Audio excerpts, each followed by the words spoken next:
From humble beginnings in New York to becoming the 9th FBI director in 2025, Kash Patel's journey is a true American success story.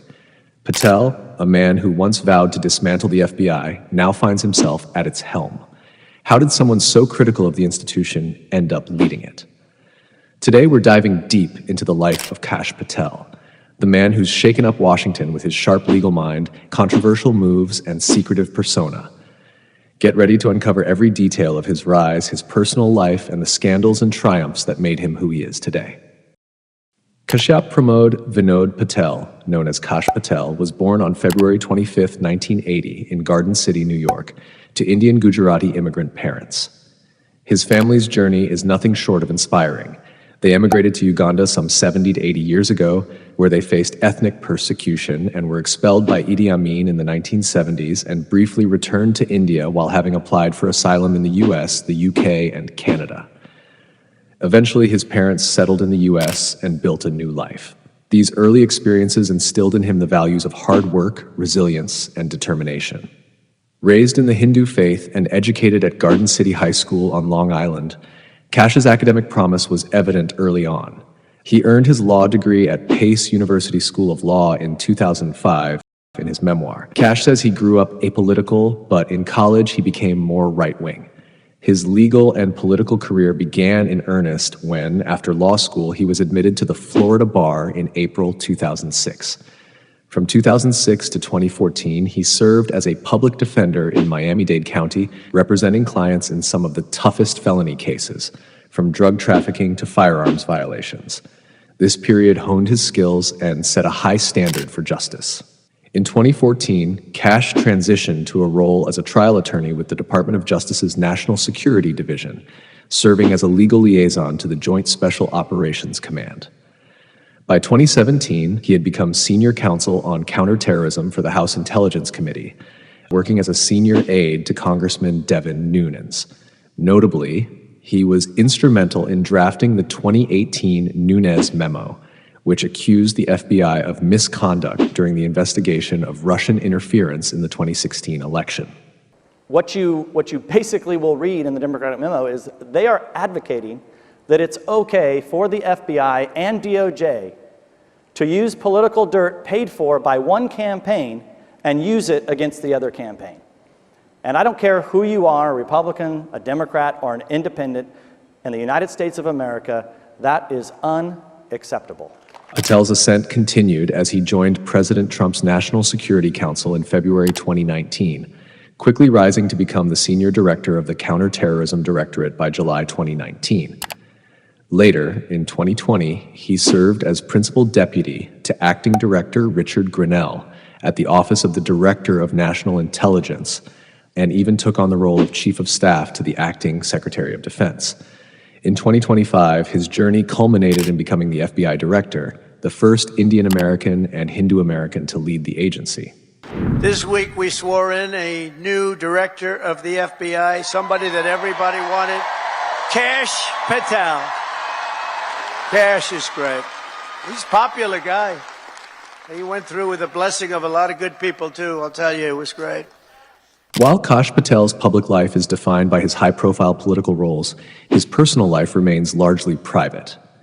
Contrary to many assumptions about political figures, Patel is not married. Instead, he's been in a committed relationship with country singer and conservative influencer Alexis Wilkins for over 2 years. The couple met at a conservative Reawaken America event in 2022 and have been inseparable ever since. Alexis Wilkins is not only known for her music, but also works as a podcaster and press secretary on Capitol Hill, making her a dynamic partner who complements Patel's intense professional life. Their relationship is a testament to Patel's ability to balance the pressures of national security with personal stability. Friends and close colleagues describe their bond as a pillar of strength, a rare glimpse of warmth in a career often shrouded in secrecy. Every high-profile career comes with its share of controversies, and Kash Patel is no exception. Over the years, he's faced scrutiny for his outspoken views and his involvement in several high-stakes political battles. For instance, during the Trump administration, he was a key figure in the drafting of the Nunes Memo, a document that ignited fierce debate over FBI misconduct during the 2016 election investigation. He alleged that the FBI abused its surveillance authority to target a former foreign policy advisor to the Trump campaign. They knew I was leading the investigation, and they didn't like the things we were actually uncovering, which was more and more towards intentional malfeasance, abuse of the FISA court, abuse by the FBI, and abuse by DOJ. And that's to say some people, a very small number of people at DOJ and the FBI did this stuff. Not the vast majority of folks that I used to work with, who are just awesome people and some of the best work I ever did. In addition, Patel has been embroiled in controversies regarding his alleged role as a back channel for President Trump on Ukraine policy.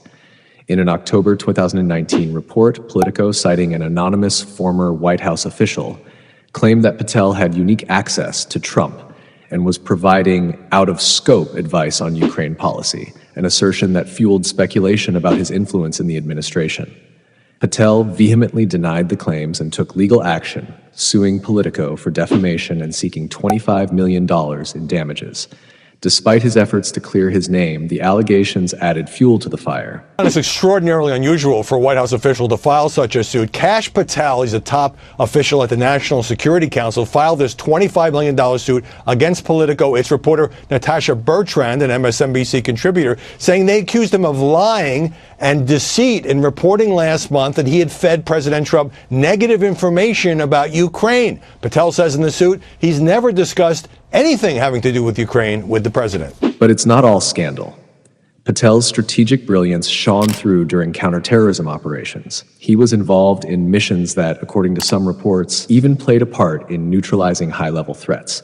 His ability to navigate both controversy and crisis has earned him respect among his supporters, even as critics question his methods. Beyond his government career, Kash Patel has cultivated an influential network. A staunch Trump loyalist, he's close to President Donald Trump, and even serves on the board of directors for Trump Media and Technology Group, the company behind the Truth Social platform. Patel's network extends to high-ranking officials, business magnates, and defense experts, a testament to his ability to shape policy and public opinion from behind the scenes.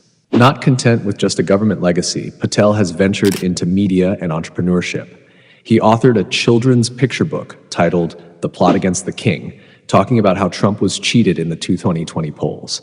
In 2023, he published his memoir, Government Gangsters, where he controversially suggested limiting the authority of the FBI, firing the top ranks, moving the headquarters out of Washington, and reducing the general counsel's office within the FBI. The FBI's footprint has gotten so freaking big, and the biggest problem the FBI has come out of its intel shops. I'd break that component out of it. I'd shut down the FBI Hoover building on day one and reopening the next day as a museum of the deep state. And I'd take the 7,000 employees that work in that building and send them across America to chase down criminals. Go be cops. You're cops. Go be cops. Go chase down murderers and rapists and drug dealers and violent offenders. What do you need 7,000 people there for? He also wants to go after the so-called deep state, calling it the most dangerous threat to democracy. Describe and tell us, what is the deep state and how should we be afraid of it? I wish it was a fiction, Governor. I wish we didn't have a deep state. And the deep state has become so large that it's no longer deep and quiet. It's just out in the open. And it's weaponized by not just the folks in government, but the mainstream media. They have just lampooned themselves and attached themselves onto whatever political narrative they want to advance. I mean, whether or not you like Donald Trump or dislike him, half the country still thinks he's a Russian asset.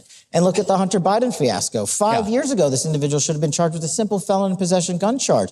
It took 5 years, a special counsel and multiple congressional investigations to charge him with what any other individual would have been charged with overnight. This two-tier system of justice is emblematic of the deep state. And in order to crush it, you have to go after not just the media, but the individuals responsible. And you got to get the judiciary involved. There's too many judges who are going and rubber stamping these actions.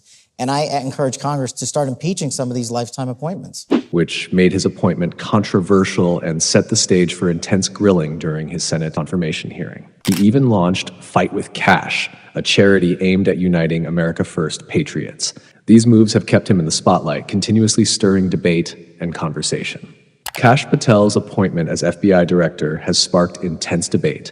Usually, the FBI operates as an institution above political influence, but critics argue that Patel's leadership marks a shift toward a Trump-controlled bureau. It's a terrible development for the men and women of the FBI and also for the nation that depends on a highly functioning, professional, independent Federal Bureau of Investigation.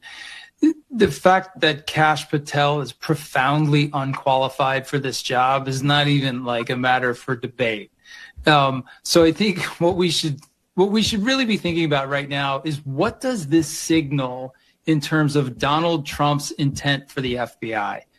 The installation, or the nomination, I guess we should say at this point, of Kash Patel as FBI director can only possibly be a plan to disrupt, to dismantle, to distract the FBI, and to possibly use it as a tool for the president's political agenda. His confirmation was razor thin, passing the Senate by a narrow 51-49 vote, a stark contrast to his predecessors who were confirmed with at least 90 votes.